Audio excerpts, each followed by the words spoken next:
자, 앞서 예고해드렸던 대로 오늘 이슈 토론 서정욱, 설주환 두 변호사와 함께합니다. 안녕하세요. 안녕하십니까. 뭐 두 변호사 나오셨으니까 오늘 뭘 가지고 할지 아마 청취자분들 다 아셨을 거예요. 예. 일단 이재명 대표 얘기부터 좀 해보겠습니다. 지난 금요일이죠. 이 공직선거법 위반 혐의 요거로 저 서울중앙지방법원에 재판받으러 출석하면서 입장문을 발표했는데 언론이 검찰의 애완견처럼 주는 정보 받아서 열심히 왜곡 조작하고 있다. 뭐 이런 얘기입니다. 일단은 이재명 대표 얘기 좀 먼저 직접 목소리 들어보고요. 이야기 좀 나누죠. 동일한 사건에 대해서 동일한 법원의 다른 재판부가 전혀 다른 판단을 해서 상반된 결론이 났는데도 왜 이런 점에 대해서 우리 언론들은 한번 지적도 하지 않습니까? 여러분들은 진실을 보도하기는커녕 마치 검찰의 애완견처럼 주는 정보 받아서 열심히 왜곡 조작하고 있지 않습니까? 이재명 대표 얘기가 동일한 사건에 대해서 동일한 법원의 다른 재판부가 전혀 다른 판단을 해서 상반된 결론을 냈다. 이거거든요. 똑같은 사건을 예를 들어서 수원지방법원에 이화영 저 판사는 죄송합니다. 이화영 전 부지사 재판부에서는 유죄. 근데 다른 재판부에서 무죄 뭐 이렇게 했다는 거예요? 아니요, 유무죄가 갈린 것이 아니라 그 이 사건과 관련 있는 그 안부수 씨라는 분이 계시죠. 아태 협회 그 회장이신데 이제 그분이 지금 횡령죄 혐의, 그다음 정치자금법 혐의 등으로 1심에서 3년 정도의 아마 형을 받으신 걸로 실형을 받으시고 지금 복역하시는 걸로 알고 있는데 수원지방법원의 다른 재판부에서 그렇죠. 15부로 형사 15부로 저는 기억하고 있고요. 거기서 이제 뭐가 문제라고 지금 그 이재명 대표가 얘기를 하시는 거냐면 그 판결문 안에 이 대북 이 돈의 성격, 이 돈의 성격에 대해서 거기서는 대북 송금이 어떤 방북 대가라든지 뭐 이런 내용이 아니라 오히려 쌍방울 회사 쌍방울이라는 그룹의 어떤 주가 부양을 위한 것이었다라는 것인데 왜 이것이 이화영 씨 판결에서는 이것이 이 주가 부양이라든지 주가 조작이라든지 이런 것이 받아들여지지 않고 오히려 이게 대북 어떤 방북이라든지 스마트폰 비용으로 인정받은 것이냐 이렇게 내용이 상치한 거 아니냐 어떤 그 돈의 성격을 두고 돈은 하나의 돈인데 북한으로 간 돈에 대해서 그렇게 주장을 하시는 것 같습니다. 어떻게 보세요? 그러니까 이재명 대표 입장에서는 만약에 그 돈이 이화영 씨 재판에서 나온 것처럼 예를 들어 방북 비용 이게 아니라 진짜 쌍방울 자체 주가 조작을 위한 일이었다 그러면은 본인은 말끔해지는 거잖아요. 무죄잖아요, 그냥. 그래서 일단 이재명 대표가 이제 그 동일한 사건에 대해서 동일한 법원이 다른 재판부를 했잖아요. 근데 동일한 사건이 아니에요. 안부수 사건과 이화영 사건이 왜 동일합니까? 전혀 시점이나 이게 그 성격이 틀리고요. 그다음에 동일한 법원, 수원법원이 뭐 의미가 있나요? 재판부가 중요하지. 아무 의미 없는 걸 동일 강조하기 위해서 언뜻 들으면 이게 다 동일한데 왜 못 쓴다냐 이런 듣기잖아요. 따라서 이게 동일한 법원이라는 거 아무 의미 없다. 그다음에 사건은 동일하지 않다. 이거는 이제 뭐냐 안부수 씨는 이제 2022년에 이미 기소가 됐잖아요. 그런데 김성태 장이 체포되어 들어온 거는 2023년 1월 달이거든요.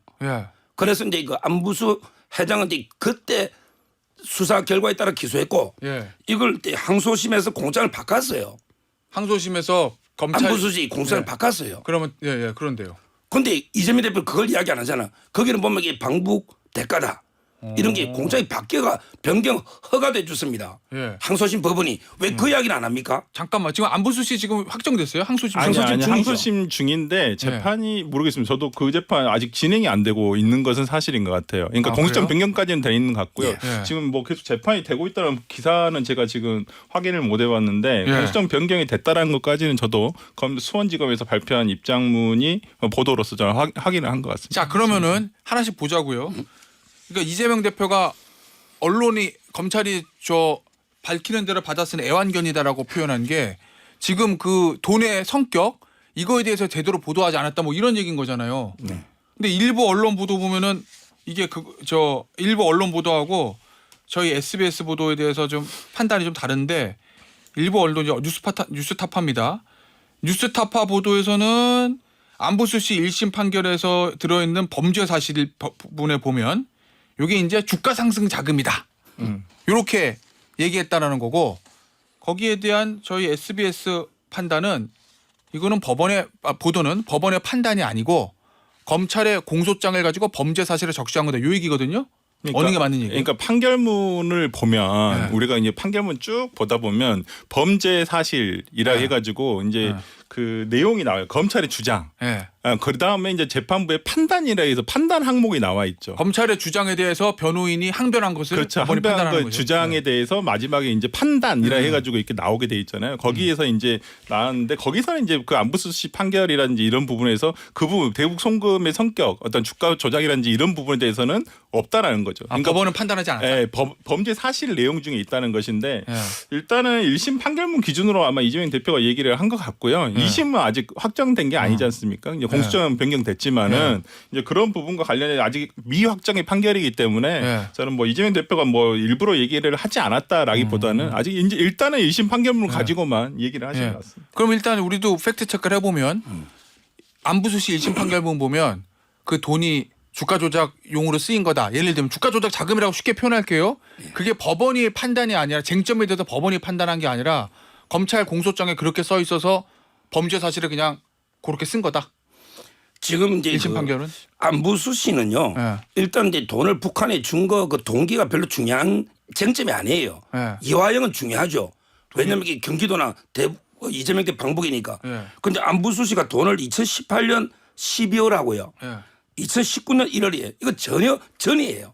한참 전이잖아. 500만 불, 300만 불 하고 그 전에 조금씩 2억, 3억 준 혐의잖아요. 이거하고 뒤에 돈 800만 불 섞어버리면 안 된단 말이에요. 전혀 관계없는 돈이고 안부수 씨는 이게 어떤 용도로 준지는 모르겠고 그게 이슈는 아닌데. 쟁점은 아니었다. 예. 그리고 이게 자꾸 주가 부양하고 그다음에 그 쌍방울 대북 사업 이거 하고요. 그다음에 800만 불 경기도나 이재명 대표하고 둘 중에 택일이 아니자 말이에요. 우리가 현대가 5억 불 줄 때도 예전에? 현대도 사업하고 그러면 이게 주가도 오르겠죠. 그러면서 잘 되면 오르겠죠. 예, 방북도 되고요. 예. 이런 걸 유착이 윈윈이잖아. 자꾸 이재명 대표는 왜 양자 택일입니까? 이러면 돼요. 경기도 걸 500 대납해주고 300만 불 대납해서 쌍방울도 좋은 게 뭐냐면 주가도 오를 수 있는 거예요. 그다음에 대북 사업도 나도 도움 받을 수 있잖아요. 둘 다 가능한데 왜 자꾸 둘 중에 하나다 이렇게 택일을 합니까? 이게 잘못됐다. 근데 이제 이재명 대표의 이제 주장은 그 당시에 그 돈이 간 것은 오로지 그러니까 쌍방울이라는 그 사기업이잖아요. 사기업의 어떤 그 기업의 가치 상승 또는 어떤 주가 부양 아니면 주가 조작을 통한 어떤 시세 차익을 노린 어떤 그런 것들이 아니겠느냐. 그러니까 경기도의 방북, 경기도지사의 방북이라든지 어떤 경기도의 대북 사업과는 무관하다는 거였죠. 제가 하나 말씀드리면 도이치모터스 주가 조작 있잖아요. 뒤에 할 거예요. 예. 근데 독일에 돈 보내면 800만 불 도이치 주가 조작 됩니까? 쌍방울이 주가 조작하려면 주식을 사 모아서 고가 매수 허위 매수 해가지고 주가를 올려서 팔아야지 주가 조작이 되지. 북한에 돈 보내면 주가 조작이 됩니까? 800만 불 보내면 말도 안 되는 주장. 알겠습니다. 어쨌든 지금 그러면 정리를 해보면 두 변호사님 얘기하고 언론 SBS 보도를 종합을 해보면 안부수 씨 처음 기소할 때는 검찰이 주가 조작 자금으로 공소장을 쓴 건 맞아요. 그죠? 그리고 그 이후에 김성태가 잡혀가지고 그때부터 이제 이 대북 송금이 뭐 방북 비용이다 이런 얘기가 나온 거예요. 그럼 1심 판결문은 검찰의 공소장을 그대로 범죄 사실을 갖다 쓴 건데 안부수 씨 항소심에서는 검찰이 공소장을 변경했다. 예. 그러면 그 돈도 이제 성격을 바꿨죠. 성격을 뭐 대북 송금 요렇게. 아니, 저 죄송합니다. 예, 방북 비용으로. 이런 식으로. 알겠습니다. 자, 요거는 정리 이렇게 하고 그 다음에 하나 더. 요거 있잖아요, 설주한 변호사. 네. 이 이재명 대표가 언급했던 게 뉴스타파 보도인데 요거 쌍방울 김성태 회장이 안부수 요 씨를 매수한 정황이 있다. 이건 뭔 얘기예요? 그러니까 그 2023년도인가 그러니까 제가 그 기간은 정확하게 잘 모르겠는데 그러니까 안부수 씨가 입장을 변경할 때가 있었어요. 그러니까 진술이 변경되고 그다음에 재판에 나와서도 증언을 할 때도 기존 진술과는 번복된 진술을 했는데 그 즈음에 바로 직후에 그 안부수 씨 딸의 오피스텔을 쌍방울에서 구입을 해줬다. 그러니까 이것은 사실 일단 팩트로 그 집에 가봤더니 이제 뉴스타파 기자들이 가봤더니 안부수 씨 딸이 살고는 있더라.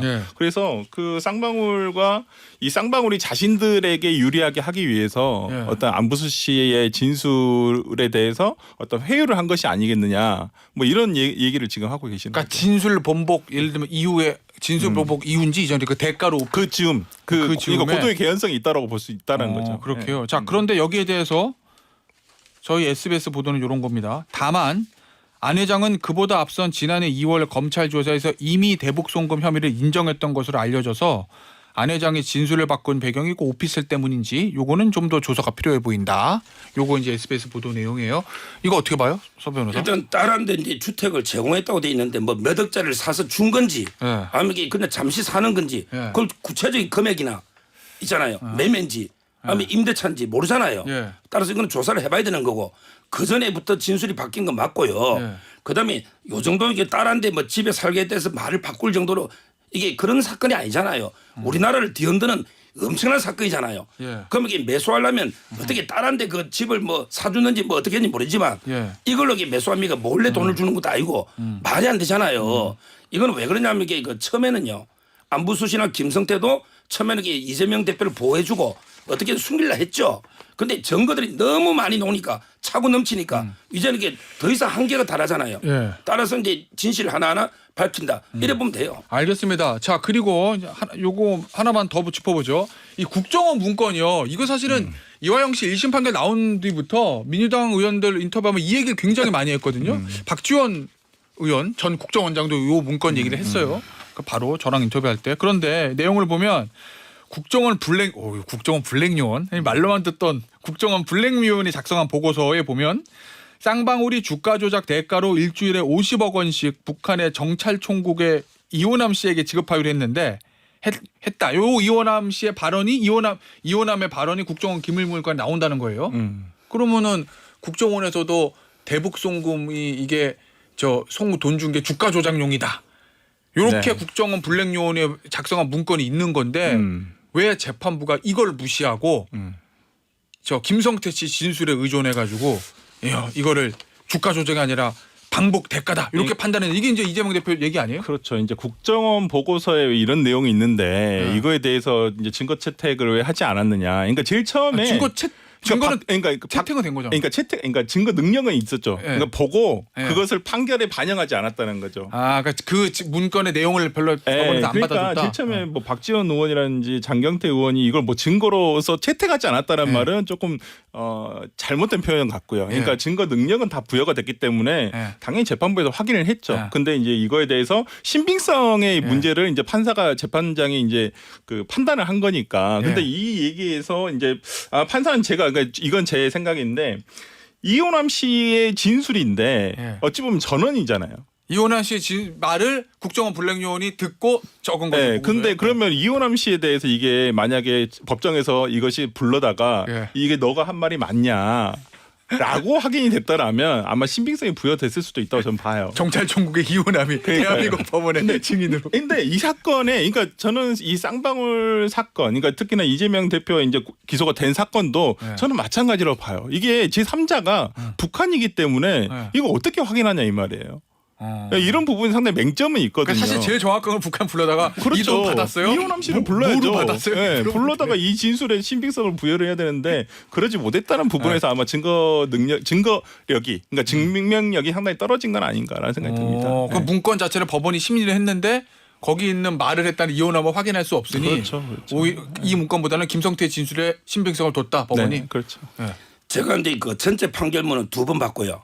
요 국정원 문건을 한 10번 넘게 분석을 해봤어요. 정말요? 그럼요. 야 판결문. 부지런하십니다. 판결- 저는 남의 사건 판결문을 안 읽어요. 국정원 문건이 크게 한 6부류로 분류가 돼요. 6개로. 6개나 있어요. 예, 그중에 판사가 3개는 믿고 예. 3개는 안 믿어서. 예. 근데 믿은 문건에는 500만 불은 스마트팜이라고 판단된다. 경기도에. 이것도 있어요. 국정원 문건에. 예. 이거는 또 이재명 대표가 이야기 안 해. 예. 근데 요거는 왜 안 믿었느냐. 예. 내용이 황당무계한 전문 증거잖아요. 전문. 아까 말씀하신 대로 보세요. 이호남의 말을 받아. 북한에 총 보낸 게 방북에 300만 불이면 30억이죠. 예. 스마트팜이 50억, 500만 불이잖아. 예. 다 합쳐 100억 정도잖아요. 100억. 800만 불. 근데 일주일에 50억씩 주면 일주일에 50억이면 한 달에 얼마입니까? 200억. 200억. 두번 달이면 끝나네. 400억. 아니 총 다 보낸 게 800만 불인데 일주일에 50억씩 준다. 말이 안 되는 황당무계한 내용이잖아. 그리고 이게 전해 들은 거고. 그러니까 국정원의 문건 중에도 좀 이게 제대로 분석해 쓴 문건도 있고 예. 남한테 첩보라고 아무거나 그냥 갈게 쓴 문건도 있잖아요. 예. 판사가 그걸 구별해서 이거는 못 믿겠고 상식이 안 맞으니 예. 이거는 믿고 이런 거예요. 하긴 일주일에 50억씩 쓰면 그게 말이 됩니까 이게? 주가 조작으로 얼마나 이득을 그러니까 내야 이 돼. 첩보라는 것이 다양한 것들이 있고 그 경중이 있는 것이잖아요. 그냥 단순 첩보가 있을 것이고 하나는 분석 보고서가 형태로 있을 것이고 그러는데 이제 예. 그걸 어떻게 우리가 그 이 정보 문건의 작성 과정에 대해서는 우리가 알 수는 없지만은 예. 아마 그런 그 이 블랙 요원도 신문을 했으니까요. 법정에서 신문을 아, 했기 그래요? 때문에 예, 신문을 했기 때문에 예. 아마 재판장이 그런 부분에 대해서도 뭐 아마 그 확인을 하지 않았을까 생각합니다. 알겠습니다. 어쨌든 뭐 이화영 씨 항소심이나 이재명 대표 1심에서도 요 문건에 대해서는 저 공방이 좀 있긴 있겠네요. 알겠습니다. 자, 주제를 좀 바꿔서 김건희 여사 얘기 좀 해보겠습니다. 이 저 금요일에 법사위가 있었어요. 오동훈 공수처장이 이렇게 얘기했습니다. 김건희 여사 소환 가능성에 대해서 필요성이 있다면 할 수 있다고 생각한다. 이게 한다는 얘기예요? 안 한다는 얘기예요?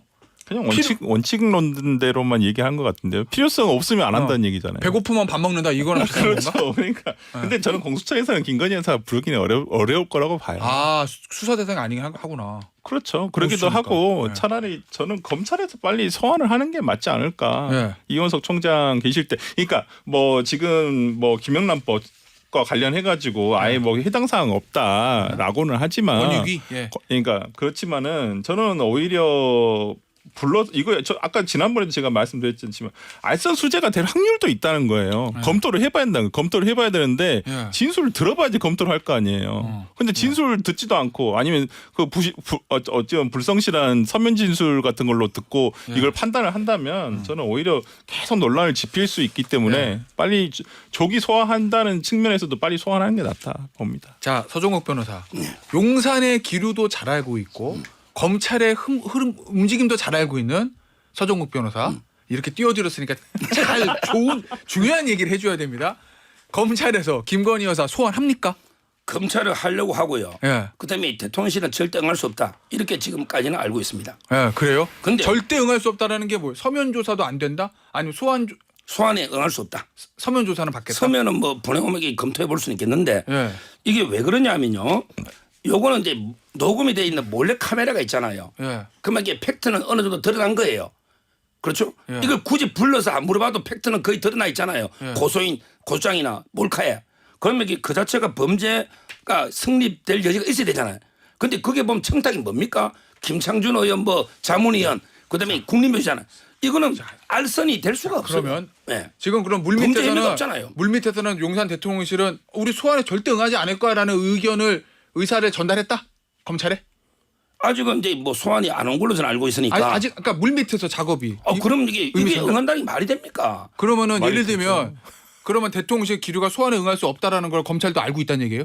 응할 수 없다가 아니고 절대 응할 수 없다. 절대 응할 수 없다. 그러면 검찰도 알겠죠. 그러면 어떻게 해요? 이 상황에서 공식적으로 소환 조치합니까?